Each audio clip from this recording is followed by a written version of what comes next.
Queridos, vamos abrir as Escrituras, a Epístola aos Hebreus, e hoje nós começamos aqui no capítulo 5 de Hebreus. Tenho certeza absoluta que depois que nós concluirmos esta epístola, o estudo dessa epístola, o nosso entendimento acerca de Deus, acerca da verdade, estará já bem aperfeiçoado. Não que não requeira de maior aperfeiçoamento ou de completação, mas esta é uma epístola muito rica, sobretudo no que tange aos temas mais importantes das Escrituras, que é o tema acerca da salvação eterna de Deus.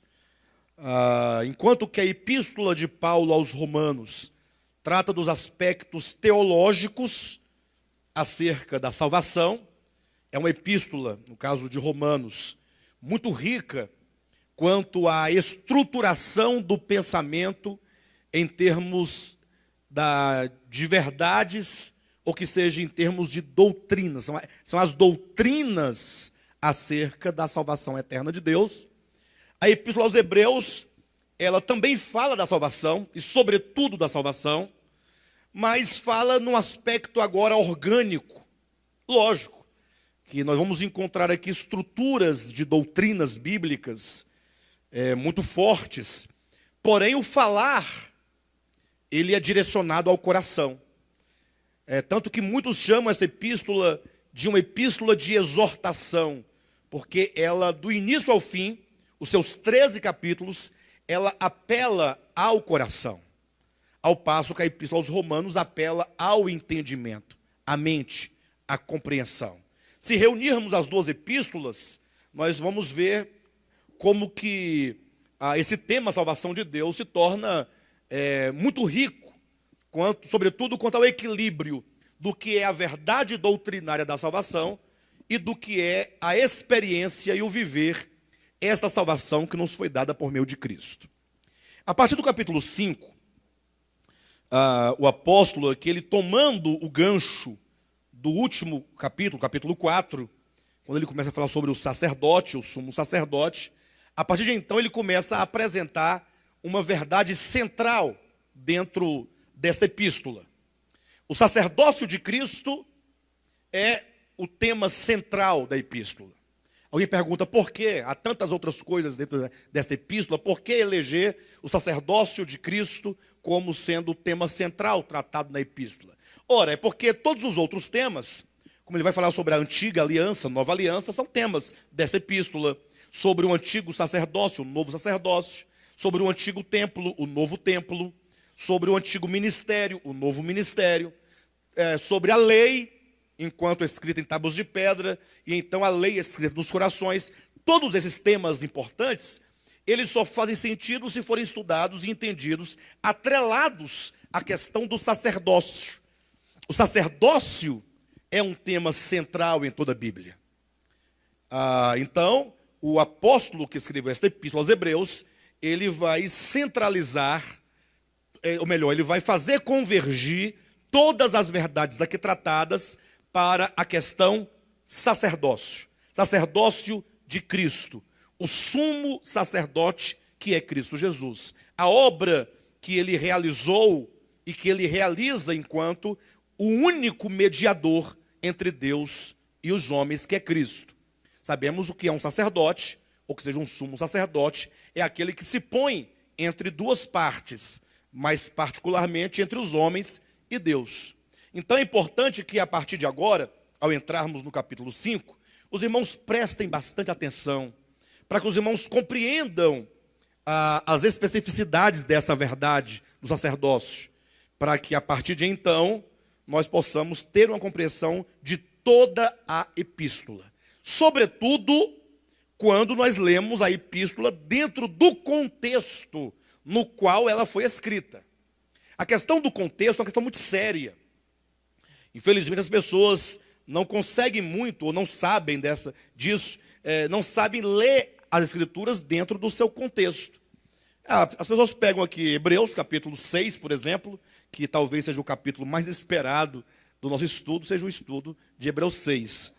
Aí eles leem aqui uma porção pequena, aí eles querem dar qualquer sentido que eles querem a essas palavras e se esquece que quando o apóstolo escreveu esta epístola, ele estava inserido dentro de um contexto político, religioso, cultural, teológico.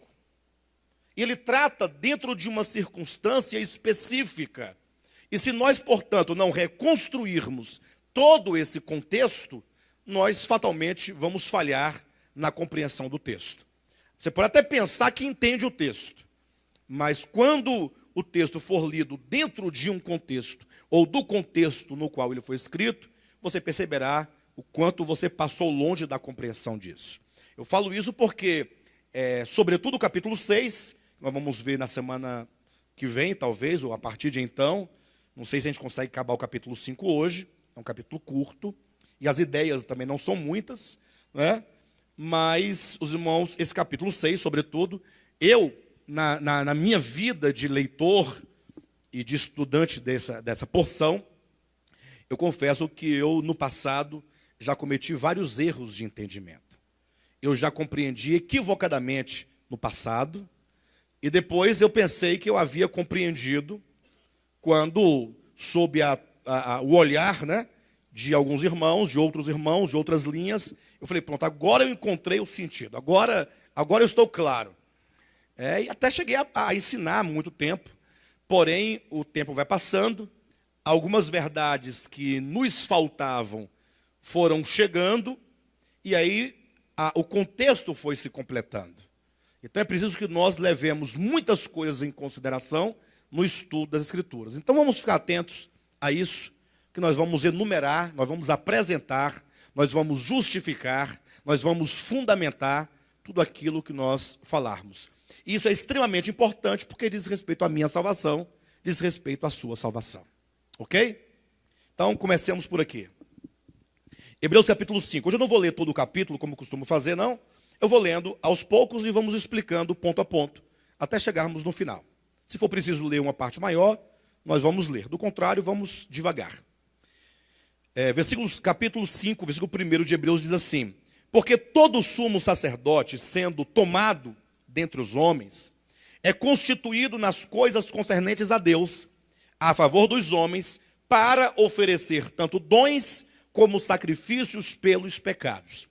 E logo aqui nós temos a clareza, o entendimento de alguns pontos referentes ao sacerdócio. Isso porque no capítulo 4, olhe na sua Bíblia, versículos 14 a 16, o apóstolo começou a falar de Cristo enquanto nosso sumo sacerdote. E então ele vai dizer, o argumento dos versículos 14 a 16 do capítulo 4, que são os 3 últimos versículos antes de entrar no 5, e é isso que eu chamo de contextualização. Ou seja, eu vou estudar o capítulo 5, só o capítulo 5 ele começa com um porquê. Ora, se o capítulo 5 começa com um porquê, ele está dando uma explicação de algo que já fora dito. Sim ou não? Hein, pessoal? Não é verdade? Se ele começa explicando algo, porque todo sumo sacerdote, então se eu começar a ler daqui, ignorando o que foi dito anteriormente, eu vou ter a resposta de algo que foi respondido, a resposta a uma pergunta, e eu vou estudar a resposta sem a pergunta. E uma resposta sem pergunta pode ser resposta para qualquer pergunta. É exatamente quando o leitor toma uma resposta desassociada da pergunta que gerou a resposta, e aí, tendo em mão somente a resposta, ele pode forjar qualquer pergunta que aquele texto vai responder qualquer coisa que ele queira que seja pergunta. Os irmãos entenderam bem? É um exemplo prático disso, alguém que pega, por exemplo, João capítulo 10, versículo 10, e vai pregar, quando diz assim: não, porque o diabo veio somente para matar, roubar e destruir. Bem, e eu não discordo que o diabo, ele tanto mata, quanto rouba, quanto destrói. Ninguém tem dúvida disso. Que se tem alguém que faz essas coisas, deve ser o diabo. Pelo menos eu penso assim. Entretanto, apesar de ser uma verdade que o diabo mata, rouba e destrói, o fato é que o versículo 10 de João, capítulo 10, ele está dentro de um contexto em que o próprio Cristo, inclusive, ele não diz o diabo veio para matar, ele diz o ladrão veio para matar, roubar e destruir. Ora, se é o ladrão, eu tenho que perguntar para o texto, quem é esse ladrão? Eu tenho que ficar atento a esse ladrão, ora. Se o ladrão veio para matar, roubar e destruir, quem é o ladrão? Aí se você ler o capítulo 10 de João, você perceberá que o ladrão é aquele, Jesus responde, aquele que não é pastor. Antes ele é um mercenário. Ele é um falso pastor. Ele é um líder que não foi estabelecido por Cristo. E também ele não entrou no aprisco das ovelhas pela porta. Entrar pela porta significa que o porteiro abriu a porta e o reconheceu, não como um estranho, mas como alguém da casa. Então, se ele não entrou pela porta, diz, ele é um salteador. Jesus estava explicando, já naquele tempo, que os falsos líderes, eles acabam entrando no meio do rebanho de Deus, por usurpação, ou por autodeterminação, sem o conselho divino, sem a direção divina, sem o chancelamento divino, sem a autoridade divina, e eles então entram, e na qualidade de ladrões, eles estão ali para roubar as ovelhas, para extorquir as ovelhas, para matar as ovelhas. Então Cristo está dizendo acerca dos líderes que no seu tempo agiam como ladrões e salteadores. Talvez hoje nós não vemos esse tipo de líderes no meio do povo de Deus. Né? Hã? Tem? Sério? É? Que entra não pela porta, mas que é salteador para enganar, para matar, roubar e destruir o rebanho de Deus? Entra pela chaminé.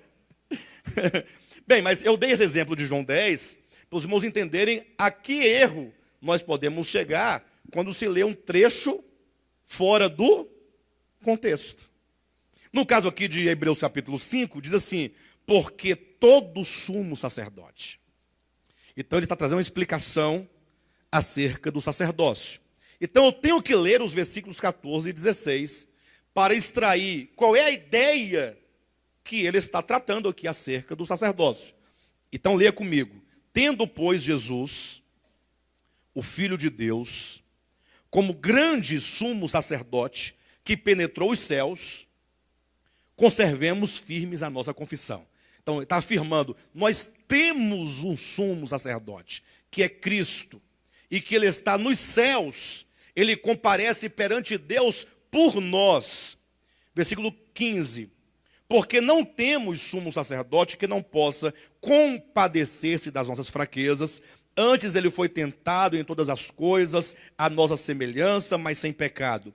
Acheguemo-nos, portanto, confiadamente junto ao trono de graça, a fim de recebermos misericórdia e acharmos graça para socorro em ocasião oportuna.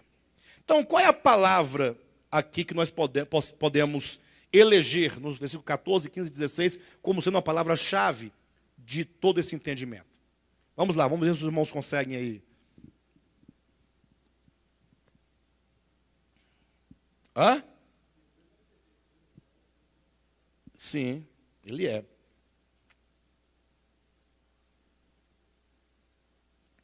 Eu fiz uma pergunta, nós temos 3 versículos. O primeiro diz que nós temos a Jesus como o nosso grande sumo sacerdote. Por isso nós precisamos manter firme a nossa confissão. O primeiro diz que nós temos um sumo sacerdote. O 2 diz que esse sumo sacerdote, que penetrou os céus, ou melhor, o sacerdote, ele se compadece das nossas fraquezas, porque ele próprio foi tentado em todas as coisas, a nossa semelhança. 16 diz, portanto, uma vez que você tem um sacerdote que se compadece, então você tem que ter o quê? Confiança. Adentremos com ousadia, com confiança, diante de Deus, para que nós possamos então receber misericórdia e acharmos graça para socorro em ocasião oportuna. Qual é a palavra-chave aqui que nós podemos eleger em torno da qual todo o pensamento se distribui aqui? Confiança? Você falou confiança? Fé? Esperança? Tudo isso está aí dentro do texto, né? Agora eu preciso de uma palavra que vai trazer todo o sentido. Eu vou dizer esses versículos para os irmãos de uma outra maneira, para os irmãos perceberem uma palavra fundamental aqui. Imagine só que eu dissesse, de acordo com o 14, que nós temos a Jesus, o Filho de Deus, como nosso grande sumo sacerdote que penetrou os céus. E eu modificasse o 15 dizendo assim que, embora ele seja o nosso sumo sacerdote, ele não pode se compadecer de nós. Falta nele compaixão. E, portanto, eu tenho que alterar o versículo seguinte. Nós não podemos entrar diante dele com confiança, porque eu vou entrar e ele não tem misericórdia de mim, né? Vocês entenderam? Misericórdia. Qual é a palavra-chave, então?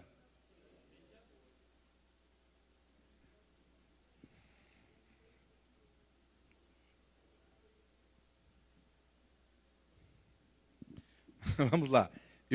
Diga, Henrique. Hã? Adentrar? Irmãos, vamos lá. Vou fazer tudo de novo. Vou fazer uma nova leitura. Os irmãos têm que entender isso. O versículo 14 diz que Jesus é o nosso grande sumo sacerdote. Sim ou não? Agora, imagine só se no versículo 15 nós mudarmos dizendo que, embora seja ele o sumo sacerdote, ele não é compassivo. Ele não se compadece de nós.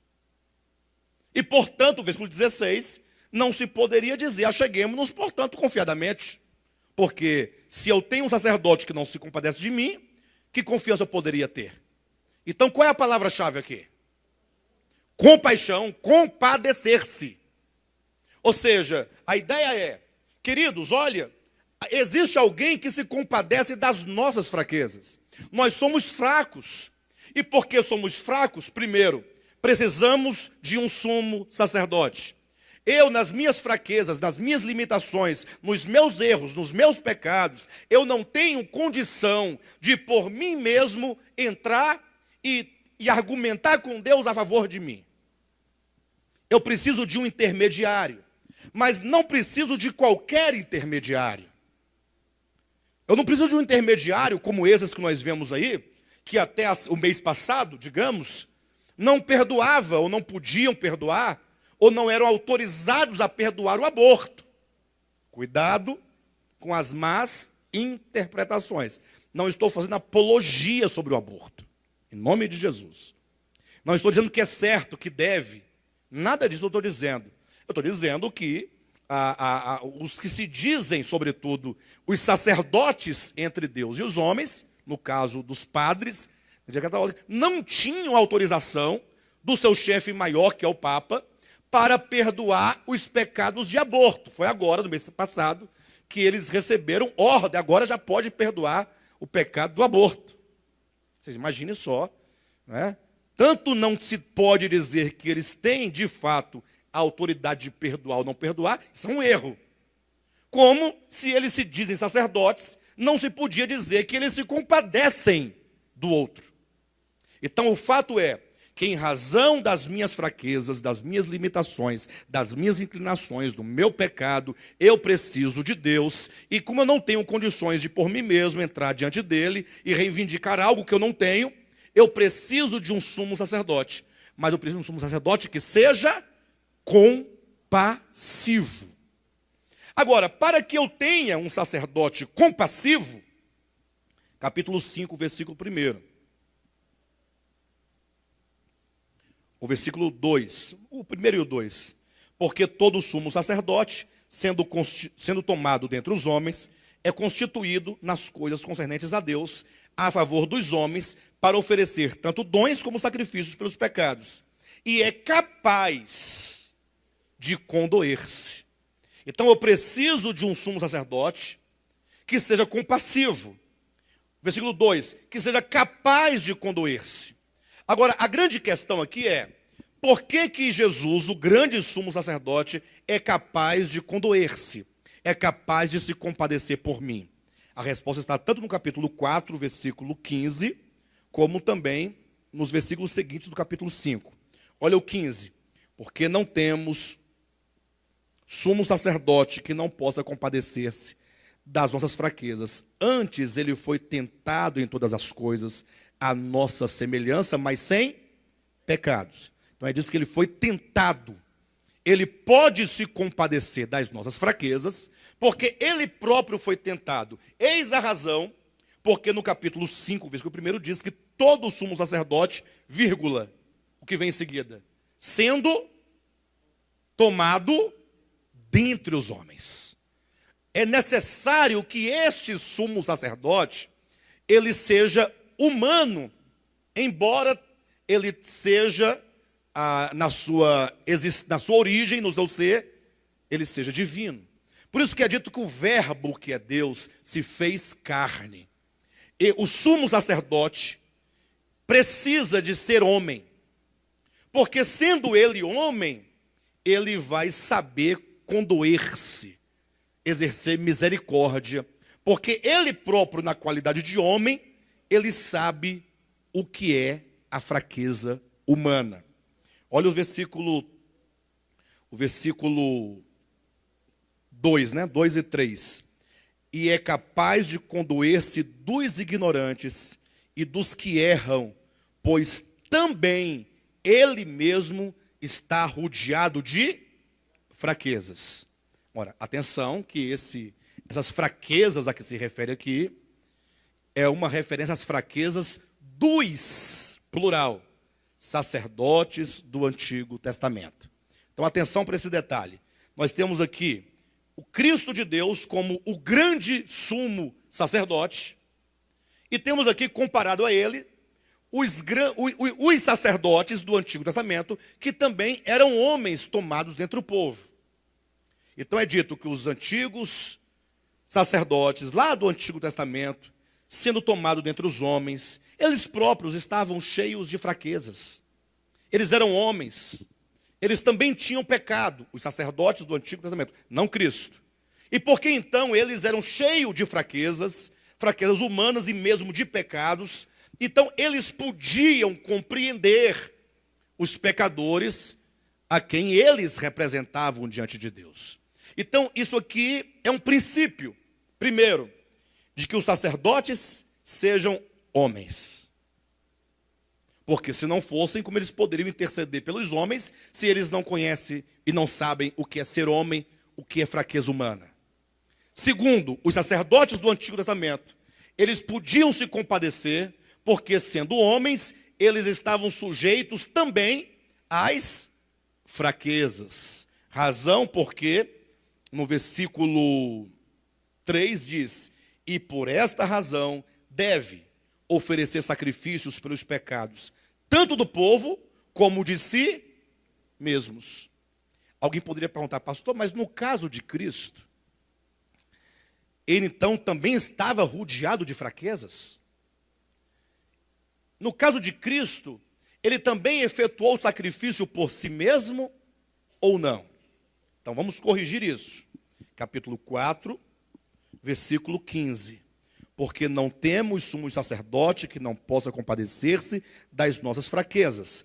Antes foi ele tentado em todas as coisas à nossa semelhança, vírgula, mas sem pecado. Então, no que tange ao pecado, ele não é semelhante a nós. No que tange ao pecado, ele não cometeu pecado algum. Ele nasceu santo, puro, e ele morreu perfeito. Nasceu puro porque não tinha o pecado, enquanto natureza no seu coração. E morreu perfeito porque ao cabo de 33 anos, ele agora atingira o ápice da obediência.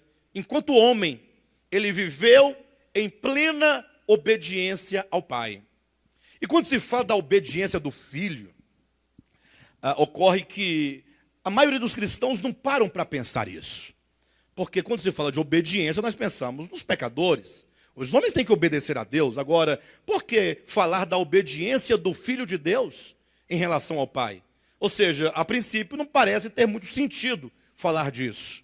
Entretanto, faz um sentido tremendo. Porque para que ele se torne o nosso sumo sacerdote, ele precisava passar por todo um caminho enquanto homem, para que ele soubesse não somente o que é ter fraquezas, ou o que é ser tentado, embora ele tenha vencido, mas para ele vencer, ele teve que enfrentar as tentações. Por isso que diz que ele foi tentado em todas as coisas, porém sem pecado.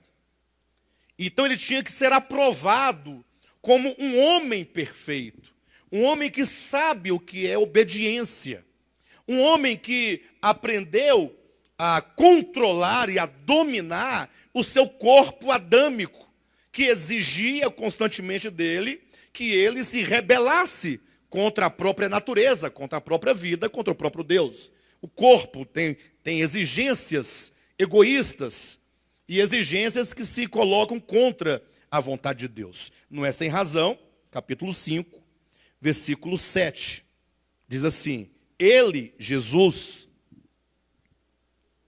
nos dias da sua carne. Então, essas informações são importantes. Ele, Jesus, nos dias da sua carne. Então, está restringindo especificamente nos dias da sua encarnação e, portanto, na condição de homem, homem nascido de Maria. Ele, Jesus, nos dias da sua carne, tendo oferecido com forte clamor e lágrimas, orações e súplicas a quem o podia livrar da morte, e tendo sido ouvido por causa da sua piedade, embora sendo filho, aprendeu a obediência pelas coisas que sofreu. Então os irmãos são convidados a pensar em Cristo enquanto o nosso sumo sacerdote. Esse é o ponto principal. Segundo, os irmãos são convidados a contemplar a Cristo como sumo sacerdote, mas como aquele que, sendo sumo sacerdote, é capaz de se compadecer. E são convidados a contemplar este que é capaz de se compadecer, olhando-o como aquele que aprendeu a obediência. Ele aprendeu nos sofrimentos. Ele foi aperfeiçoado nos sofrimentos. Por isso ele é capaz. Ser capaz aqui não é uma questão de poder. Ah, mas e Deus Espírito, Deus Eterno, ele não é capaz de se compadecer? Ora, mas é lógico que sim. Mas a questão aqui não está no ponto, ele não tem o poder de ser compassivo. Não é essa questão do poder, da capacidade em si mesma, senão, se ele, ao se compadecer, ele o faz sentindo na sua própria experiência o que é ter fraquezas. Então, esses são os pontos. Cristo, sumo sacerdote. 2, ele como sumo sacerdote é capaz de se compadecer. 3, e ele é capaz porque ele próprio experimentou, ele próprio sofreu.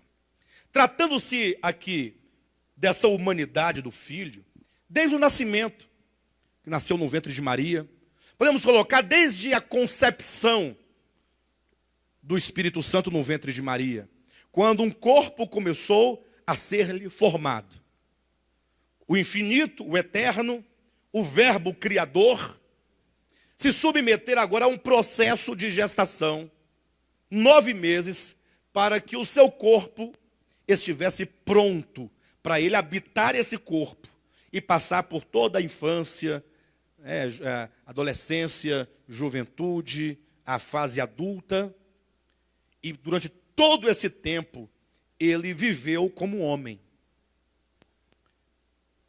Como qualquer outro homem, enfrentando todas as tribulações, todas as dificuldades, todas as limitações de um homem qualquer. De modo, então, que é dito aqui no texto, no versículo 7 do capítulo 5 de Hebreus, que por último, estava ele lá no Getsêmani, orando ao Pai. Irmãos, o Filho, ele sempre soube desde o princípio, para que ele vier à terra. Alguns até dizem por aí, erroneamente, que o Cristo de Deus só ficou sabendo da sua missão de fato, quando ele foi batizado. Entretanto, não é o que diz as Escrituras. A Bíblia deixa clara, desde o princípio, ele dando testemunho, para isto eu fui enviado, ele falando da missão dele, dos propósitos, enfim, de todo modo, Quando chegou o momento de ser preso, que começaria efetivamente toda a sua paixão a favor dos pecadores, do mundo, ocorre que na sua humanidade, quando ele sentiu toda aquela pressão do mundo espiritual, diz a Bíblia que ele orou ao Pai dizendo: Pai, será que é possível que o Senhor passe de mim este cálice? Em outras palavras, ele queria dizer o seguinte: Pai, não existe uma outra maneira de redimir o homem, não tem outro jeito, uma saída qualquer que não seja esta, que eu tenha que passar por tudo isso. É quando a humanidade, que chega naquele momento H, ela sente o peso. Tanto é verdade que diz a Bíblia que o suor de Cristo se transformara em gotas de sangue. Então daí os irmãos percebem a pressão interior que ele estava sentindo, a ponto de o seu suor se transformar em gotas de sangue. Ele disse para os seus discípulos: a minha alma está angustiada até a hora da morte. Então naquele momento ele falou: Pai, tem como, existe uma outra maneira? Lógico que ele sabia que não havia. Ele conhece todo o propósito de Deus, ele é Deus encarnado. A questão é que neste momento ele está aqui na qualidade de homem. E isso responde o fato de que na cruz ele disse: Deus meu, por que me desamparaste? Ora, ele estava desamparado do Pai? Lógico que não. Paulo diz em 2 Coríntios capítulo 5, versículo 19, Deus estava em Cristo reconciliando consigo o mundo. Então não podia estar efetivamente desamparado. O problema é que naquele momento era necessário que ele cumprisse cabalmente, enquanto homem, a obra de redenção. E neste momento, ele próprio, sendo Deus na humanidade, não podia agir com seus poderes divinos a favor de si mesmo ou da sua humanidade. Do contrário, ele não estaria qualificado. Porque é muito fácil, né? Você é um grande milionário, tem todos os cartões de créditos do mundo, com crédito ilimitado, todo o dinheiro do mundo disponível, todo o crédito do mundo disponível, e você então vai para uma missão, ficar em tal lugar, e vai aprender a sobreviver ali da água que você encontrar naquela floresta, naquele lugar, do fruto que você colher, de uma caça que você pegar, e você então chegar no meio daquela sua missão, pegar o seu celular e ligar e pedir que alguém no helicóptero traga um banquete para você. Aí não teria sentido aquela missão, você fazendo uso de recursos que ferem a própria missão. Então, enquanto homem, ele tinha que sentir-se abandonado por Deus, no sentido de que Deus não lhe podia livrar daquele momento. Vamos entender essa questão? A necessidade de ele, enquanto homem, quando então ele sentiu essa pressão sobre si, a Bíblia diz que ele, nos dias da sua carne, tendo oferecido com forte clamor e lágrimas, orações e súplicas a quem o podia livrar da morte. Se possível for, passa de mim esse cálice. E tendo sido ouvido. Ora, ele foi ouvido sim. Porque o próprio Deus enviou Moisés e Elias para falar-lhe acerca da sua morte. Receber consolo da parte de Deus, enquanto homem. De modo então que é dito que, versículo 8, embora sendo filho, aprendeu a obediência pelas coisas que sofreu. Todo o seu sofrimento humano desde o nascimento, sobretudo os sofrimentos por ocasião da sua morte, fizeram de Jesus de Nazaré, ouça esse nome, Jesus de Nazaré. Essa expressão refere-se tipicamente ao homem Jesus, não ao Cristo. Por isso que diz que enquanto filho, ou melhor, embora sendo filho, o ser filho é o ser o Cristo de Deus. Na condição de homem, nos dias da sua carne, aprendeu a obediência. Então, esse embora sendo filho, faz a devida separação. Enquanto filho não precisa. Mas sendo filho e sem precisar, nos dias da sua carne, portanto, na sua humanidade, ele aprendeu a obediência. Então, aquele que hoje é o grande sumo sacerdote e que intercede por nós nos céus, é um homem. É homem.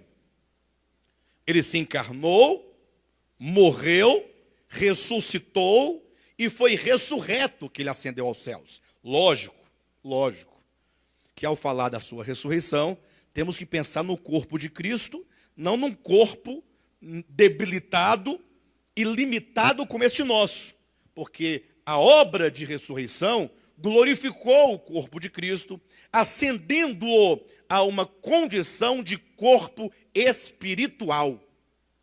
Não pense você que Cristo está lá nos céus hoje com esse corpo que nós temos aqui, limitado. Tanto é verdade que, após a sua ressurreição, primeiro que os seus discípulos não o conheceram imediatamente. Segundo que é dito que num dado momento, Cristo se pôs dentro do tabernáculo, ou do cenáculo, onde eles se encontravam, os discípulos, apóstolos, estando eles com as portas e janelas trancadas. Ora, como é que as portas estavam trancadas, as janelas trancadas, e Cristo se pôs no meio deles? Se o corpo de Cristo estivesse tão limitado quanto é limitado o nosso corpo, jamais ele poderia transcender aquelas paredes. Mas o fato de ser um corpo, não o faz um corpo melhor. O fato de não ser um corpo como o nosso, não o desqualifica enquanto um corpo espiritual. 1 Coríntios capítulo 15, é muito claro quando diz assim: como ressuscitam os mortos? É a pergunta. Como ressuscitam os mortos? Vai dizer que ressuscita em honra, em poder, em força, em vigor, de sorte que é dito que não se semeia, por ocasião do sepultamento, o corpo que há de ser. Isso é uma metáfora. Quando você vai semear, por exemplo, um pé de manga, você não semeia, não é um caroço de manga? E esse caroço não tem um corpo. Mas esse corpo é o mesmo corpo que ele será? É totalmente diferente. Então, semeia-se um corpo em glória, em desonra, ressuscita em glória. Semeia-se em fraqueza, ressuscita em poder. Semeia corruptível, ressuscita-se incorruptível. Aí Paulo argumenta dizendo: se há corpo terreno, há também corpo espiritual. Então, o fato de ser espiritual não significa que não seja corpo. É um corpo de uma outra natureza, mas é a própria humanidade que foi gerada no ventre de Maria, que passando ela pela morte, ela foi absorvida pela vida. 2 Coríntios capítulo 5, versículo 4, diz que nós, ao ressuscitarmos no último dia, também teremos o nosso corpo mortal absorvido pela vida. Quando a vida absorver esse corpo, ele vai perder estas características que o limitam neste mundo físico, em todos os sentidos. De sorte, então, que o nosso grande sumo sacerdote, ele é homem completo. E ele é Deus pleno. Mas vale a nós, enquanto sumo sacerdote, que ele seja homem como nós. No sentido de que ele nasceu como nós nascemos, ele existiu como nós existimos, ele viveu como nós vivemos, ele sofreu como nós sofremos, ele foi tentado como nós fomos tentados, ele sofreu fraquezas como nós sofremos fraquezas. Por isso é que ele pode se compadecer. Agora, a grande questão aqui da Epístola aos Hebreus, por que o apóstolo aqui está discutindo esses méritos? Essa é a questão. Até aqui alguém poderia dizer: pastor, até agora você não disse para mim nada, porque o que você disse está escrito aí, você só desenrolou as palavras, mas eu quero entender a razão porque o apóstolo traz esse tema a esta altura da epístola. As irmãos vão perceber algo maravilhoso. É porque o sacerdócio, comecemos por aqui, dentro do plano divino, ele visa a reconciliação do homem com Deus. Por isso que no Antigo Testamento, Deus estabeleceu o santuário lá no deserto, quando Moisés erigiu o santuário no deserto, e posteriormente o templo em Jerusalém. Vamos entender essa questão do templo e do sacerdócio. Então, imagine os irmãos lá no Éden. A primeira figura, o homem criado, macho e fêmea, habitando um jardim, em plena comunhão com Deus, em plena harmonia com Deus. Diz que na viração do dia, ali estava o homem tendo esta comunhão com Deus. Entenda, viração, a palavra hebraica para viração, lá em Gênesis capítulo 3, ou melhor, capítulo 2, significa uma brisa suave.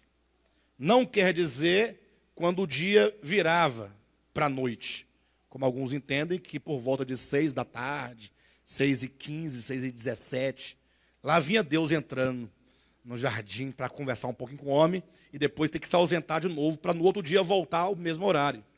Até porque isso não tem como ocorrer isso, porque Deus preenche todos os finitos, todos os lugares. Não tem como Deus se ausentar de lugar algum, porque afinal todos os finitos estão nele, porque ele é infinito. Pode, só não sei se eu vou poder te responder agora.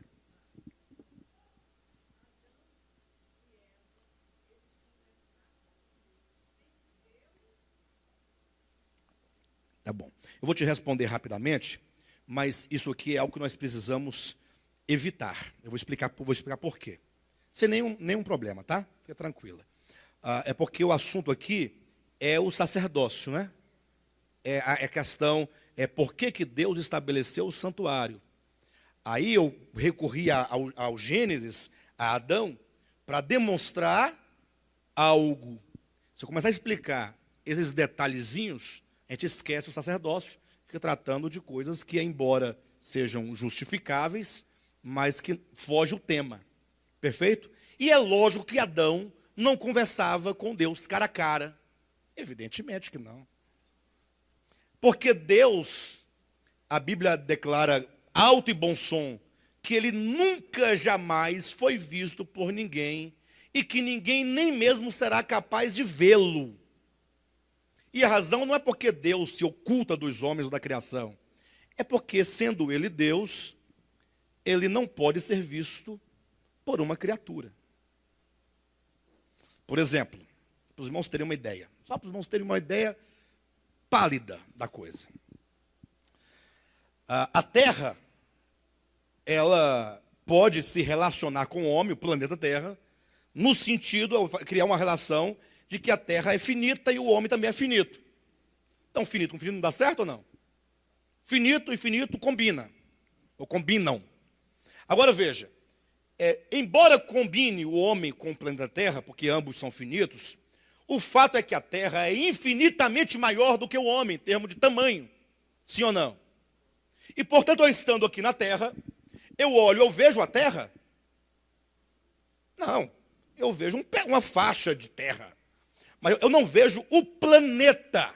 É impossível que eu, na minha finitude, contemple o planeta. E ainda que o homem saia da terra num foguete, ele não verá a terra, ele vai ver uma face da terra e não verá a outra face da terra. A não ser que ele vá para o outro lado para ver outra face e deixar de ver a que ele acabara de ver então. Então nunca o homem poderá ver a terra, em razão da sua pequenez, diante de algo que, embora finito, é muito maior do que ele próprio. Entenderam aqui o que eu quero dizer? Agora, como é que eu posso ver a Deus? Primeiro, se Deus enche todas as coisas. Eu aqui diante dele, eu não vejo nenhum umbigo, se é que ele tem umbigo. Que dirá ver a Deus. Então Adão não viu, e nem verá, e ninguém verá a Deus. E ninguém jamais viu, e nem é capaz de ver. Agora, o fato é que nós contemplamos a Deus na face de Jesus. Aí nós temos este homem pleno, porque Deus se fez carne nele, e aí nós poderemos contemplá-lo. Amém? Bem, mas retomando o ponto, o homem aqui no Éden, nessa comunhão maravilhosa, ele pecou. Os irmãos sabem da história da queda, não quero entrar nos detalhes, porque o tempo é curto. O fato é que, não podendo ele permanecer no Éden, em razão do pecado, porque são nossos pecados que fazem separação entre nós e Deus, na pedagogia mosaica, ele é expulso do Éden, e agora ele precisa de quê? De se reconciliar com Deus. Ele precisa de voltar-se a Deus, ou se voltar a Deus. Ele precisa reconquistar essa harmonia com Deus. Por isso, então, que lá no deserto do Sinai, Deus orientou a Moisés dizendo assim: faça um tabernáculo. E para você entender esse tabernáculo, olhe então para o Éden. E aí o desenho fica muito claro, quando é dito que havia um jardim, havia um caminho nesse jardim que conduzia à árvore da vida. E aqui na beira desse caminho, Deus colocou 2 querubins com espadas flamejantes, impedindo que o homem adentrasse. Ou seja, o homem, ele não pode simplesmente voltar-se a Deus. Não porque Deus o impeça, mas porque o homem não tem a condição no seu coração, na sua alma, de por si mesmo se reconciliar com Deus, por causa do seu pecado, não por causa de Deus. Não confira a Deus, mas sempre olha, Deus não está com as suas mãos encolhidas, para que não possa abençoar. Mas são os nossos pecados que fazem separação entre nós e o Senhor. Então agora, Deus fala assim: Moisés, constrói aí um tabernáculo. O tabernáculo tinha um formato retangular, de modo então que ele era todo fechado, nos laterais, atrás. Havia 3 compartimentos dentro desse santuário, e havia apenas uma única porta, uma única entrada, que dava acesso ao interior do templo. Ou que fossem 3 portas, por causa dos véus, mas o fato é que para eu adentrar a segunda porta, que era o santo lugar, eu não poderia fazê-lo se não passasse pela porta do átrio. Tinha que passar pela porta do átrio, passar por todo o átrio, entrar para o santo lugar, caminhar por todo aquele lugar, até chegar no Santo dos Santos, que era o 3º departamento dentro desse tabernáculo, onde Deus estava. Entenda, Deus estava dentro do sentido pedagógico, porque Deus não poderia estar dentro de uma cabana no deserto, dentro de 5 metros quadrados, não tem cabimento. Mas ali ele estava numa forma representativa, para que o homem entendesse: poxa, tudo que o homem precisa é percorrer um caminho, que o leve de volta a Deus. Mas para ele poder percorrer esse caminho, uma vez que ele não pode, porque nos lembra que no Éden os querubins, as espadas flamejantes, aí você tem querubim, tem espadas e tem fogo, porque essas espadas são flamejantes, elas são de fogo. Você tem aqui a justiça de Deus, tem a santidade de Deus, você tem a glória de Deus. Querubim, espada e fogo são, respectivamente, a glória de Deus, a santidade de Deus e a justiça de Deus, que precisam de serem satisfeitas. Agora, então, este homem vinha a este santuário, e aí, como ele não podia entrar lá dentro, porque se ele entrasse, na condição em que ele se encontrava, isso é uma pedagogia, tá, amados? Se ele entrasse, ele morreria. O homem não pode entrar diante de Deus do modo como ele se encontra, com o seu coração caído. Então era preciso que houvesse o quê? Um intermediário. Quem vai entrar por mim lá dentro e me socorrer e clamar por Deus pela minha vida aqui fora? Aí surge a necessidade de um intermediário, de um medianeiro, de um mediador, de um sumo sacerdote. Agora, como aquele sumo sacerdote queria me representar, que for escolhido por Deus, da linhagem da tribo de Levi, da linhagem de Arão, também era um homem como eu. A diferença é que Deus o havia separado e escolhido, mas ele era um homem pecador como eu. Olha o capítulo 5 de Hebreus, versículo 3 e 4. E por esta razão deve oferecer sacrifício pelos pecados, tanto do povo como de si mesmo. Ninguém, pois, toma esta honra para si mesmo, senão quando chamado por Deus, como aconteceu com Arão. Então Deus o chamou. Deus o estabeleceu? O estabeleceu. Ele tinha uma honra por isso? Tinha. Só que ele era homem como todos os homens, tinha fraqueza como todos os homens, e o pior, tinha pecado como todos os homens. Ora, imagine só que esse sumo sacerdote só podia entrar diante de Deus no Santo dos Santos uma vez por ano, no dia do perdão, no dia da expiação. Só que se ele entrasse lá e ele não tivesse feito a devida expiação pelo pecado, com aquele sacrifício que se fazia logo na entrada do átrio ali do tabernáculo, e ele entrasse sem fazer esse sacrifício, ele morreria. E se tivesse algum pecado não confessado, ele morreria. Entenda isso enquanto uma pedagogia divina, algo a ser ensinado aqui. Então agora você imagine quando o sumo sacerdote chegava lá no dia, ele ia entrar lá dentro. Será que ele tinha intrepidez para entrar lá dentro? Tinha? Será que ele não tinha temor? Vai que ele não tivesse preparado, não tivesse pronto. Vai que ele morresse, como já ocorreu de morrer Nadab e Abiú. Não foi nem tanto no Santo dos Santos, eles morreram num santo lugar, porque ofereceram ali o fogo estranho. Então, eles entravam, mas não entravam com confiança. Eles entravam com medo. Entravam pensando, poxa, vai que, né? Tanto é que se fala aí de uma corda que se amarrava no pé do sumo sacerdote e que tinha sinos na aba dos seus vestidos, porque enquanto o sino estivesse batendo lá dentro, o povo cá de fora, ouvindo o sininho, falava, não, ainda está vivo. Porque se caiu morto, o sininho parou de bater, por que ele não sai? Por que o sino não bate mais? Agora, quem vai buscar o corpo lá dentro? Então, puxava-se pela perna, que tinha uma corda amarrada na perna dele. Bem, enfim, o povo costuma falar essas coisas, né? De todo modo, o fato é, ele entrava com confiança, com alegria. Pessoal, chegou o grande dia, eu vou entrar lá e vou resolver tudo.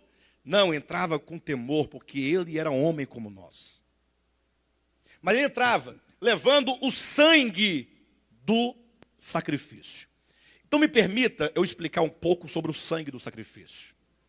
E talvez eu gaste um pouco de tempo aqui, até demasiado, porém necessário, porque é um ponto crucial. Quando eu disse, entenda isso como pedagogia, é porque você não pode se apropriar disso como sendo a verdade na sua manifestação. Aqui é uma simbologia. Eu quero dizer para os irmãos, então, o significado deste rito, quanto à sua realidade na pessoa do Filho de Deus. A importância desse sangue, por que ele é importante? Por que não entrar sem o sangue? Por que morrer se entrar sem o sangue? Isso tem que ser respondido, tem que ser compreendido. E para tanto é preciso nós tenhamos uma visão holística da verdade. Compreendamos o que é o pecado, o espírito luciférico da queda, para entendermos a redenção de Cristo. A grande verdade, e isso aí os irmãos podem ficar claros disso, e não se preocupar com tantas coisas, porque os cristãos se preocupam com tantas coisas, estão preocupados se porventura o irmão que tocou o contrabaixo semana passada estava usando uma touca na cabeça. Vocês viram o irmão com a touquinha? Não? Aí fica pensando na hora do culto, meu Deus do céu, o negócio está bagunçado.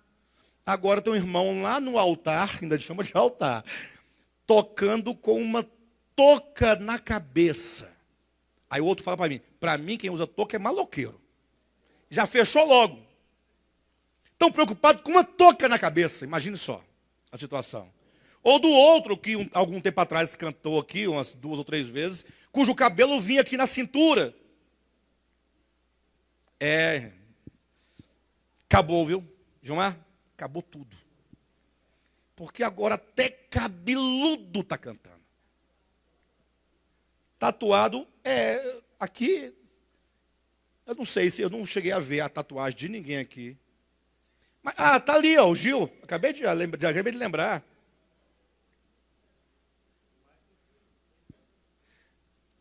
Os irmãos entendem que os homens estão preocupados com tanto de bobagem? Bobagem, bobagem, bobagem. E se perguntarem que desenho é aquele lá, é aquele desenho ali, pelo menos está querendo se aproximar. Mas não pode pintar o corpo. É a ideia dos outros.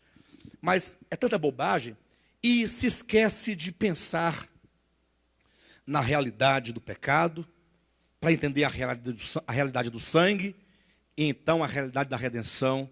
Por que nós precisamos de um sumo sacerdote? Então os irmãos pensem comigo que o cosmo de Deus, o universo de Deus, a criação de Deus, no princípio de tudo, gozava de plena harmonia,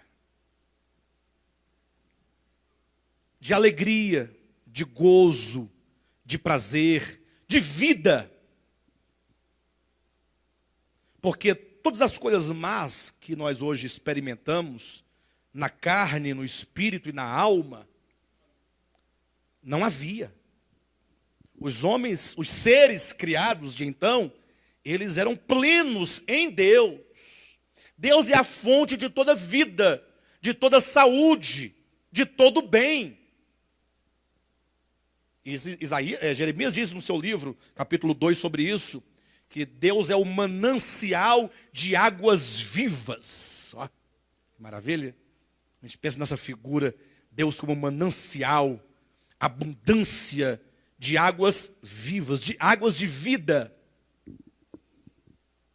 Mas de repente, teve um ser que ele, na sua mente, no seu coração, ele diz assim, eu, e aí começa o grande erro, né? Ele diz, eu, já está errado, porque o único ser no universo que tem o direito de usar para si tal pronome eu, é Deus. O único que tem o direito. Por isso, quando ele se revelou a Moisés, ele disse, diga ao povo de Israel que o eu sou o enviou. Eu, aquele que é. Porque todas as criaturas não são. Porque o que nós achamos que somos, ou o que nós experimentamos no nosso ser, só é alguma coisa nele.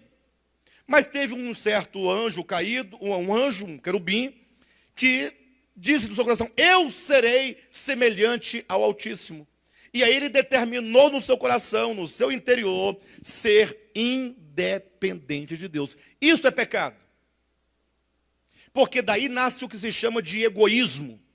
O egoísmo é quando não dar ao outro o que lhe é de direito, o que não compartilha aquilo que deve ser compartilhado, aquilo que faz de si mesmo a razão e o fundamento de todas as coisas, em si mesmo. Aí nasceu o pecado. Teve a queda dos anjos. O homem criado passou pelo mesmo processo de autoexaltação, de autoafirmação, de separação de Deus, de egoísmo, de vaidade. E isso é o grande pecado que consome toda a criação. No sentido, então, de que este homem, ele está na sua consciência, no seu coração, separado de Deus. Ele não está separado organicamente. É impossível que o homem esteja separado organicamente de Deus. Há 2 meses atrás, o pastor Josué fez uma ministração aqui, falando sobre isso. E aí tinha algumas pessoas que estavam vindo aqui, aí pararam de vir por esse motivo, por causa dessa pregação. Mas olha que coisa interessante, a pessoa não entende, a pessoa acha que entende as coisas de Deus e no final não tem como entender. Se você dizer assim, olha, Deus é onipresente, olha que esta é uma verdade fundamental, não somente da Bíblia, como do cristianismo. Seja ele católico, protestante, evangélico, neopentecostal, seja o que for. Ora, o que quer dizer onipresente? Omni não quer dizer todo, pleno. Presente quer dizer, ele está presente em todos os lugares. Não há lugar onde ele não esteja. Se houver que seja um lugar pequenininho onde ele não esteja, ou não pode estar, ele não pode se chamar de onipresente. Então, como é que eu posso, então, me afastar de Deus, se Deus está em mim? Não, pastor, Deus não está no homem, não. Deus está só nos crentes, nos evangélicos. Ora, se ele não está nos homens, todos, então ele não é onipresente. É a ideia do finito e infinito. Dizer que Deus é onipresente é o mesmo que dizer que ele é infinito. Ou não? Vocês concordam comigo? Aí eu pergunto, e os homens sendo eles finitos? E a criação sendo ela finita? E Deus sendo o infinito? Eu pergunto, todos os seres finitos não estão dentro do infinito? Ou não? Isso é mais do que lógico, né? E eu pergunto, e sendo Deus infinito, ele não está em todos os finitos? Então, Deus está em todos nós. Então essa separação que ocorre não é física, nem geográfica, nem espacial, nem local. É uma separação na consciência e no meu coração. É aqui que o ser se distancia de Deus. Então ele precisa o quê? De se reconciliar com Deus, de se reconectar com Deus. Por isso que a palavra religião, do latim, significa religar, literalmente falando. Pastor, mas eu não gosto da palavra religião. É verdade, essa palavra religião, ela ganhou um tom pejorativo, porque ela veio a significar os caminhos que os homens criaram para se reconectar com Deus. Mas a palavra em si mesma, fora desse conceito, ou desses ismos que os homens criaram, todos os ismos os homens criaram, significa religar. Tiago, na sua epístola, usa essa palavra. Ele diz que a verdadeira religião, é assistir aos órfãos e às viúvas nas suas necessidades. Ou seja, eu me religo com Deus somente quando eu me religo com os homens. Então, o homem precisa de se religar com Deus. Mas como fazê-lo? Se na sua consciência, no seu coração, está forjado um espírito de inimizade. Como é que eu me volto para Deus, eu busco a Deus, se eu sou em natureza, porque assim eu fui criado, eu fui forjado, uma inimizade? Então não é possível. Não existe caminho para o homem retornar a Deus. Mas caminho, não é estrada. Não é isso. Não é o caminho da sua casa para a igreja, não. Quando eu digo que não tem caminho, eu quero dizer que não há meio deste homem, com tal consciência e com tal coração, voltar a Deus. Ou seja, se deixar o homem na sua própria condição, ele morreria. Não é Deus por ele. Assim, eu vou estabelecer um caminho que leve o homem de volta ao Pai. E esse caminho chama-se cristianismo. Esse caminho chama-se crentaiada, igreja evangélica, é isso? Assembleia de Deus, batista, presbiteriana, universal do reino de Deus, Deus é amor, os mormons, espiritismo, budismo, já sei, ministério apostólico de volta à palavra. Piorou isso aí, né? Porque os outros ismos, pelo menos, são grandes diante dos homens. E nós somos uma merreca tão insignificante que ninguém quer saber da gente. Não é? Jesus falou assim, olha, eu vou ao Pai. Não se turbe o vosso coração. Crede em Deus. Credes em Deus, crede também em mim. Olha, na casa do meu Pai há muitas moradas. Se assim não fosse, eu teria dito, eu vou preparar-vos lugar. E quando eu for e vos preparar lugar, voltarei e vos receberei para mim mesmo, para que onde eu estiver, estejais vós também. E vós, disse Jesus, sabeis o caminho. Não, sabeis o caminho para onde eu vou. Aí entrou Tomé e falou assim, mas Senhor, se nós não sabemos para onde tu vais, como saber o caminho? A gente não sabe o lugar. Como é que eu vou saber o caminho que vai levar para qual lugar? Ninguém sabe. Jesus disse, eu sou o caminho. Eu sou a verdade. Eu sou a vida. Aí ele vai dizer agora o lugar. Ninguém vem ao Pai, a não ser por mim. Portanto, o Pai é o lugar. E o Filho? O caminho. Mas o Pai é um lugar físico. Onde é que ele está? Que eu quero ir lá.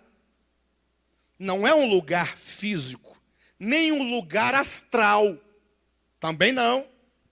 Ah, é o terceiro céu. Não é. É o terceiro céu. Não é. É em Jerusalém. Não é. No Brás. Piorou.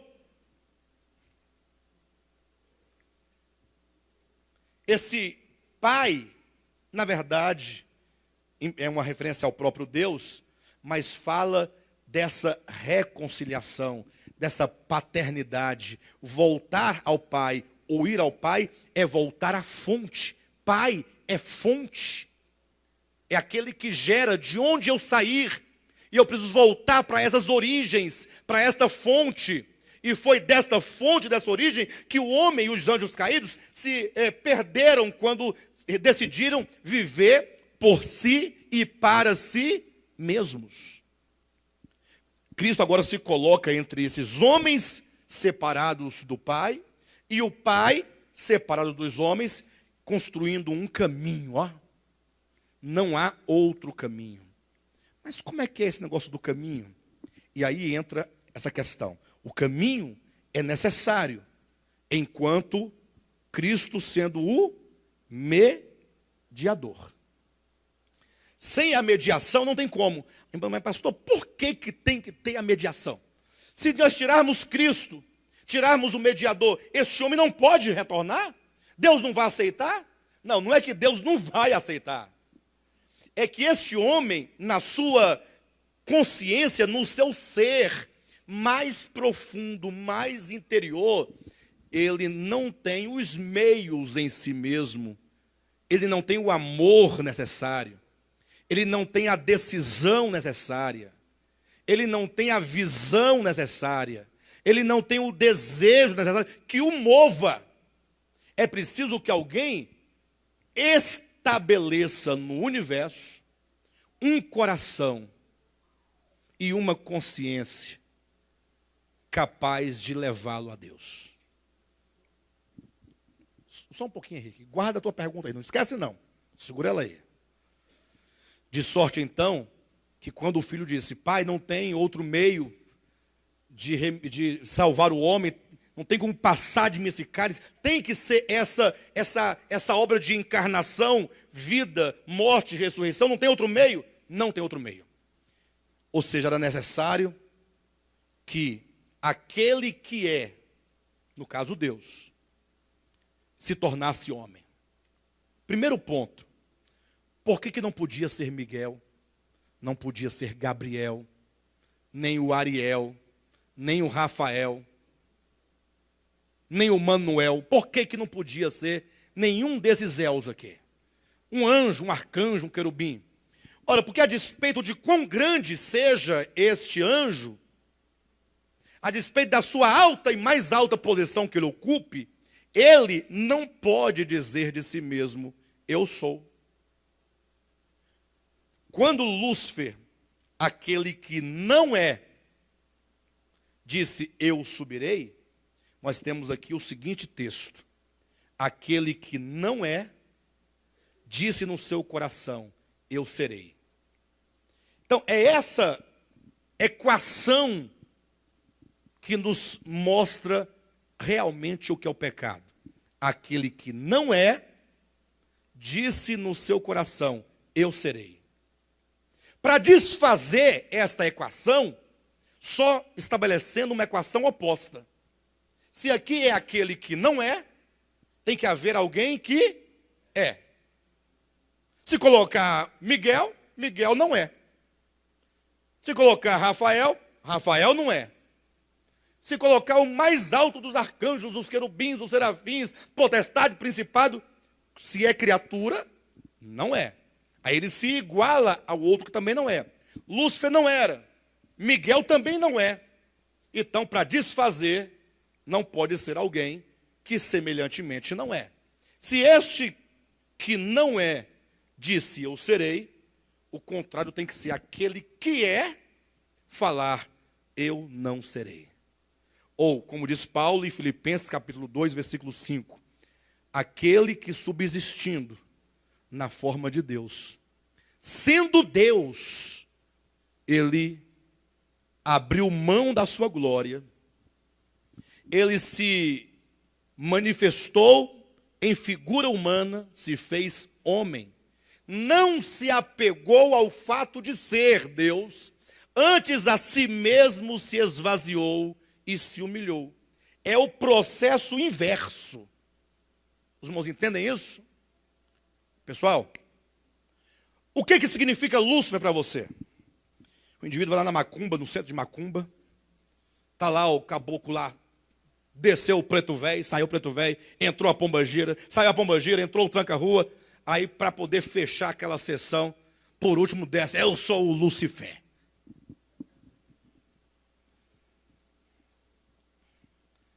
Gente do céu. Aí todo mundo pensando no Lúcifer. Meu Deus, não fala esse nome, pelo cruz credo, pelo amor de Deus, não diga esse nome.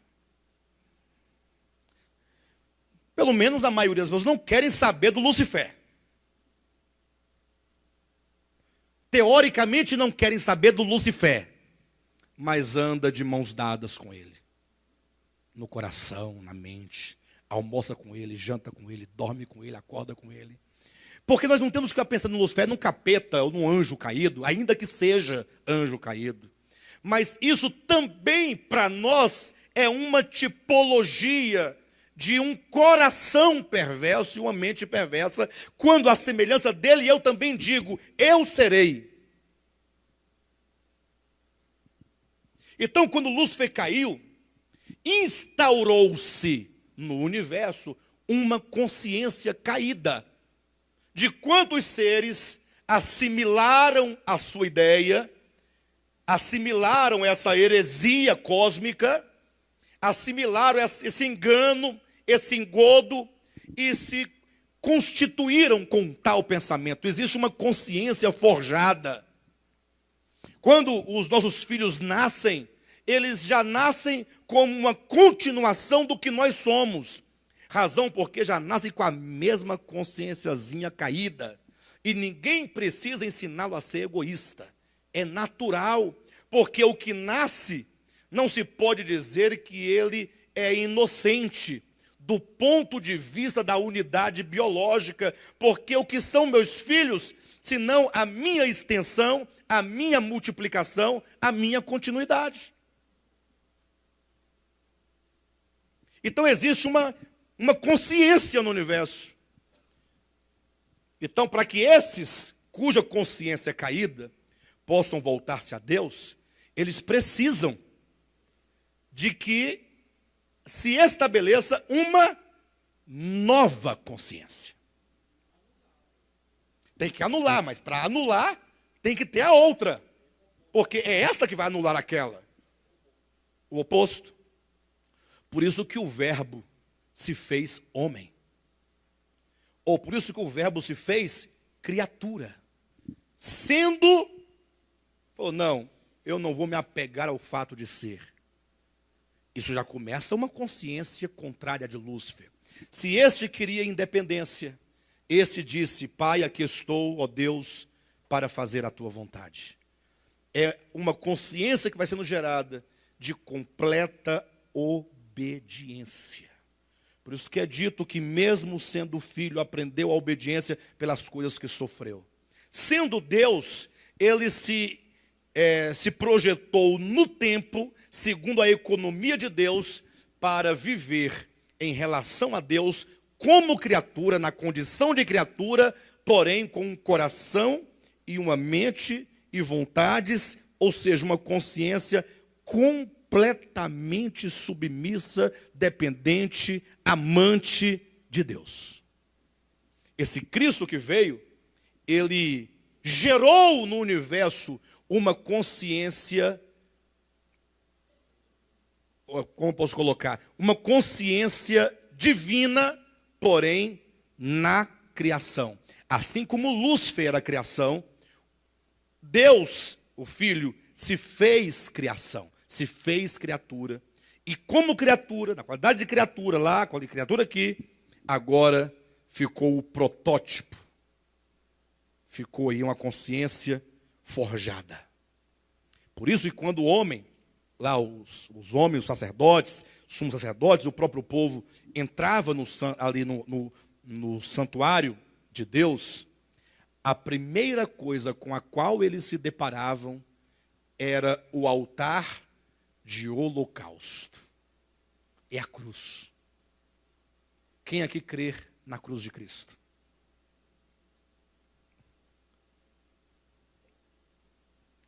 Crer na cruz de Cristo não é crer na cruz artefato. Porque em cruz, enquanto artefato, centenas e milhares de pessoas morreram crucificadas. Cristo não foi nem o primeiro e nem foi o último a morrer crucificado. A morte por crucificação era vigente no tempo do Império Romano. Muitos morreram antes de Cristo crucificados. 2 ladrões morreram ao seu lado crucificados. Depois dele, centenas de pessoas morreram crucificadas. Então, não é cruz artefato. E não pode ser, quantos aqui creem no sangue de Cristo? Hein? Obrigado pela meia dúzia. Quantos creem que o sangue de Cristo tem poder? Mas não é sangue enquanto gota ou gotas de um líquido vermelho, constituído de hemácias. Não. Porque de sangue para sangue, até os próprios sangue dos bodes e dos cordeiros sacrificados também eram hemácias. Então, essa cruz de Cristo, quando fala do sangue de Cristo, como se fala na Escritura, ou a morte de Cristo, não é meramente morrer, porque morrer todo mundo morre. A questão é qual é o significado dessa cruz, o significado desse sangue, o significado dessa morte em termos cósmicos, em termos do universo. Simples. O significado é amor ao Pai. Obediência ao Pai. Reconhecimento que o Pai é tudo. Por isso que o Filho encarnado, sendo filho, ele dizia, olha, o Pai é maior do que eu. Se fosse eu dizia, não, eu estou aqui, você sabe que nós como Deus, né, temos humildade, né? Estou a serviço do Pai, mas não se pode dizer que o Pai é maior do que eu. Aí eu ia explicar. Não, pode-se dizer que economicamente eu sou menor que o Pai. Mas vocês devem saber que ontologicamente eu e o Pai somos iguais. Que fique claro para vocês isso. Não poderia explicar assim? Não, mas isso não está no coração dele. O Pai é maior do que eu. É um coração. As palavras que eu vos digo não são minhas, são do Pai. Eu não vim glorificar a mim mesmo, eu vim glorificar o Pai. As obras que eu faço não são minhas, eu as faço por meu Pai. Ele me deu autoridade para fazer essas obras. Ele me enviou, eu sou o enviado do Pai. Estou aqui para fazer a sua vontade, ou a vontade dele. Ou seja, por isso que a Testemunha de Jeová fica brigando, tentando provar que Jesus não é Deus, porque ele falava tudo isso dele, sempre diminuindo o que elas não entendem. As Testemunhas de Jeová é o Espírito de Cristo, a mente de Cristo, o coração de Cristo, é essa consciência. Então, quando se entrava ali no santuário, o primeiro lugar por onde passar é pelo altar de holocausto, isto é, pelo Monte Calvário, isto é, pela cruz de Cristo. Isto é, passar por esse espírito de plena harmonia com o divino. Ter harmonia com o divino é ter reconhecimento. Ele é Pai, eu sou filho. Ele é Criador, eu sou criatura. Ele é causa, eu sou efeito. Ele é infinito, eu sou finito. Ele é a fonte, eu sou a manifestação. Ele é a videira, eu sou o ramo. Eu dependo completamente dele para existir, não é nem para caminhar. Até uma pedra, para ser pedra, depende dele.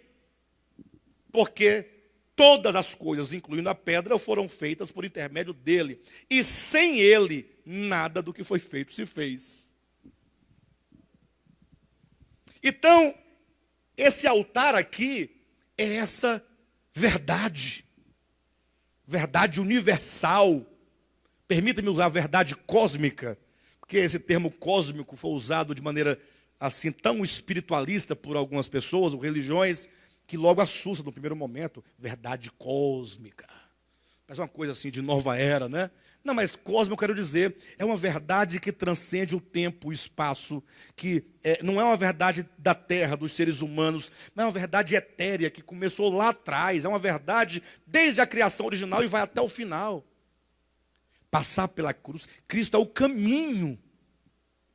Sem ele, sem essa mente de Cristo, ninguém é salvo, absolutamente. Então agora, aquele que se fez homem, se torna o sumo sacerdote, sim ou não?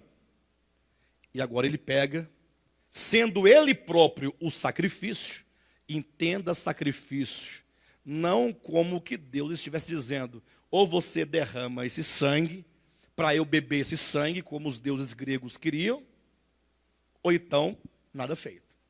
Se entrar aqui dentro sem sangue, Deus não é vampiro, pessoal. Para de bobagem. A questão é, era requerido, e é requerido, que o voltar-se a Deus não ocorre por nenhum outro meio, senão pelo quebrantamento do ser, e pela aceitação no coração, e a plena certeza de que só Deus é. É isso que reconcilia. E Cristo, portanto, fez isso, quando não havia isso. E fazendo isso, ele se dá, por meio da sua palavra e do seu espírito, aos homens. Não me refiro que ele fez isso no tempo. No tempo, ele manifestou aquilo que o seu espírito está fazendo em todos os tempos. Conduzindo os homens a Deus. Mas não é por meio de Cristo, pastor. Como é que sem Cristo não vai e antes da morte dele poderia haver? Não, aqui é uma manifestação. Como a morte, o sangue, a cruz, são apenas aqui manifestações e representações de um coração e de uma mente, portanto, de uma consciência. Agora então, quando o sacerdote, ou o sumo sacerdote, pegava o sangue aqui do animalzinho, ele não tinha compreensão de nada disso que nós estamos colocando aqui agora. Ele sabia razoavelmente, mas ele estava ali dentro de uma aliança que era chamada a aliança da condenação e da morte. E isso também é pedagógico. Na verdade, Deus queria demonstrar que os homens precisavam deixar de confiar em si mesmos, na sua justiça própria, nos seus rituais, desacreditar em qualquer coisa humana que o homem possa fazer para confiar plenamente em Deus. Então, quando o sumo sacerdote entrava, ele entrava com medo. Aí veio Cristo e falou, bem, eu me ofereço em sacrifício. Porque somente um despojar de si mesmo, aquele que se entrega, aquele que se permite ser ferido sem vingança, sem retaliação, aquele que aceita a ofensa e perdoa, somente aquele que faz isso pode dizer que abre mão de si. Então ele sofre esse sacrifício de plena entrega, não é sem razão que o apóstolo Paulo em Romanos 12 vai dizer, rogo-vos, pois, que vos apresenteis a Deus como sacrifício vivo. Ou seja, não é para sair se matando por aí não. É para ficar vivo, porém morto. Estando vivos, sermos nós um sacrifício, uma entrega, um abrir mão, ter a mente de Cristo, viver como Cristo, por meio da sua palavra e do seu Espírito. Então ele faz isso, e agora ele não somente era naquele momento a oferta, como ele próprio era o sacerdote, porque nenhum homem matou a Cristo. Ou matou? Bem, matou, porque é dito que os homens maus e perversos, que Deus entregou o seu filho nas mãos desses homens maus e perversos. Porém, em João capítulo 10, ele diz ninguém toma a minha vida. Ninguém a tira de mim, eu a entrego. Do ponto de vista de Deus, ele está se entregando. Mas os homens estão achando que estava tirando dele. E na responsabilidade humana, os homens tiraram. Mas do plano divino, Deus se entregava. Então ele era a oferta e era o sacerdote que oferecia a oferta. Porque se ele se oferecia a si mesmo, o a si mesmo é a oferta. E o oferecer é o sacerdócio. E agora, ele próprio como a oferta e como sumo sacerdote, ele vai até o Pai lá dentro do Santo dos Santos. Dizer, olha, eu estou aqui por todos aqueles que estão lá fora. Cristo se torna o elo, ele se torna o medianeiro, o mediador, o caminho, o link, né, numa linguagem mais cibernética, mais contemporânea, entre os homens e Deus. E aí ele pode dizer assim, quando ele olha para o Alexandre, para o Davi, para o Istvan, para o Gil, para o Almir, para cada um de nós, e ele vê assim, puxa, mas esse povo tem muito problema, não tem, gente? Até não tem. O Alexandre tem muito problema? Muito problema. O Almir tem muito problema? Fraqueza, pecado, erro, tanta coisa. E ainda, no século 21, pessoas que passaram tantos anos ouvindo essa palavra aqui, ó, que vocês não estão ouvindo hoje, ainda são capazes de sair por aí, dizendo dos irmãos, dos erros dos irmãos. Será que essas pessoas conheceram o amor de Cristo? Será que eles conheceram o sumo sacerdote que pode se compadecer de nós? Será que eles conheceram o perdão que eles próprios receberam de Cristo? Dizia que na semana passada, só é capaz de perdoar aquele que primeiramente experimentou o perdão. Só é capaz de amar aquele que conheceu e experimentou o amor. Muitos tendo recebido o amor e tendo recebido o perdão, embora tenham recebido, nunca o experimentaram e nunca o reconheceram, por isso são incapazes de amar e são incapazes de perdoar. Por isso se sentem no direito de apontar os erros e as fraquezas dos homens. Mas esse Cristo que é a oferta, esse Cristo que é o sacerdote, ou o sumo sacerdote, seja ambos, ele entra diante do Pai e diz, Pai, aquilo que os homens não podiam fazer, eu fiz. E agora, tendo essa consciência, esse espírito da verdade estabelecido, eu oro por eles, para que eles sejam santificados na verdade.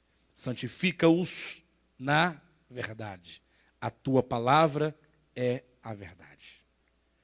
Então, na medida que esta verdade entra em nós, que é a verdade acerca de Cristo, nós somos o quê? Santificados. E esta verdade é o quê? A palavra de Deus.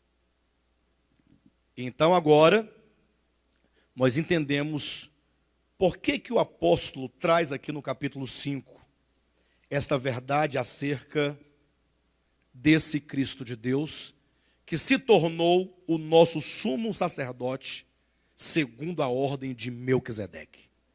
Aí eu não posso entrar agora na questão da ordem de Melquisedeque, em razão do tempo. Mas nós continuaremos, então, na próxima semana, abordando essa questão. Tá bom? Agora, pode fechar aí, o Henrique vai perguntar.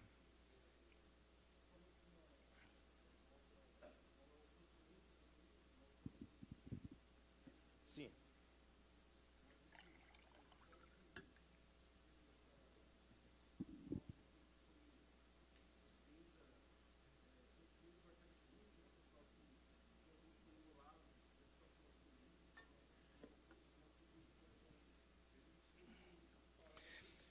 O Henrique está perguntando se essa nova consciência foi gerada mesmo antes da queda de Lúcifer. O fato é que essa nova consciência não é nova. Ela é nova na história da criação. Mas o que é esta consciência senão o próprio ser de Deus?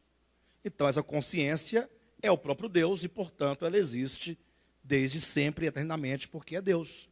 Então, o fato de nós falarmos que essa consciência foi engendrada na criação, na história, é quando o Filho, sendo Deus, se fez homem. E agora, esta mente de Deus, que é puro altruísmo, que é pura abnegação, agora ela passa a existir na criatura. Então, ela é nova na criação. Não é nova nem em natureza e nem no que diz respeito à sua essência. Não restaurou nada. A consciência que nós dizemos ser nova está lá em 2 Coríntios capítulo 2. 1 Coríntios capítulo 2, versículo 16. É a mente de Cristo. É essa mente divina. Não, mas lá não é uma consciência. Não. A consciência a mente é de Cristo. Não é de Adão que caiu e foi restaurada. A consciência de Adão, ela é caída. Por isso nós temos que morrer e nascer de novo. Não há restauração do velho homem. Deus não veio recuperar o velho homem. A saída para o velho homem é a cruz, é a morte. Acabou. E aí a solução é nascer de novo. Nascer de Cristo, em Cristo, nascer Cristo. Nova criação.